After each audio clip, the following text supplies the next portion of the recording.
Hello friends, I'm here in Bangor City Cemetery, Bangor, Maine, USA, and this section is particularly interesting. If you look at the section across from it, you can see dozens of headstones, and this particular section there's maybe 24 just scattered. There's probably hundreds of burials here, but you only see a few dozen headstones, and the headstones in this area are mostly either unmarked, there never was a headstone, or disintegrated into the ground. I'm going to show you a few in particular that I've had to work very hard for weeks, if not months, to decipher. Here's one plot right here. It's actually a family plot. There's probably 6 to 8 people buried here. It's the Springer family plot. But out of all those burials, there's only one headstone that still remains. It's Sidney Thaxter Springer, who died in 1844, aged 3 years, 9 months.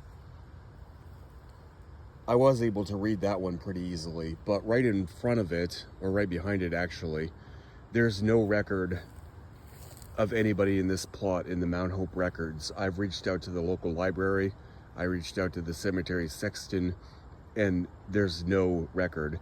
So I spent a long time looking at this grave in different lights, and I was only able to decipher a few things on it.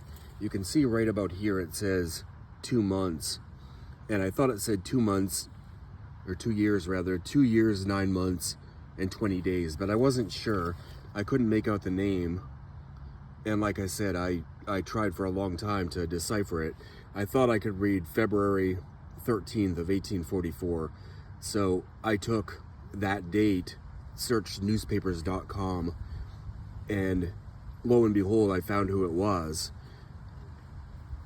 I was correct about the 2 years, 9 months, and 20 days, and February 13 of 1844.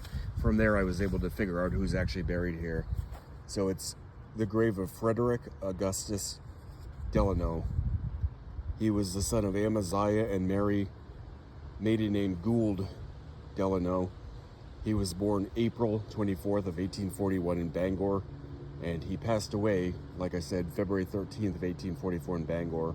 So, of course, I've been working on a find a grave entry for him, even with the minimal information and the picture. But I posted the newspaper article and several pictures of the headstone on Find a Grave, so anybody can look him up now. But he also had 2 sisters that were born after him, Helen Maria Delano and Henrietta Delano. Helen was born in 1845, the year after Frederick Augustus passed away, and she died in 1848. Henrietta was a year old. She was born in 1847 and died in 1848, so he never met his younger sisters, and they all died at an early age. But again, this is the grave of Frederick Augustus Delano, 1841 to 1844.